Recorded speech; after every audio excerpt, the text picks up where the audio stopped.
के बकवाद करने वाले लोगों की तरफ मत देखो, ये क्या कह रहे हैं, क्या बोल रहे हैं। और तुम भी व्यर्थ का बकवाद मत करो। अपने समय को कीमती मान करके निरंतर प्रिया प्रीतम का नाम जप करो, उनके गुण लीला गाओ, उनकी सेवा में रहो।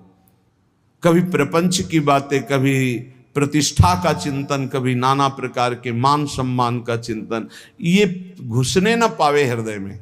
बहुत सावधान रहना चाहिए साधक को।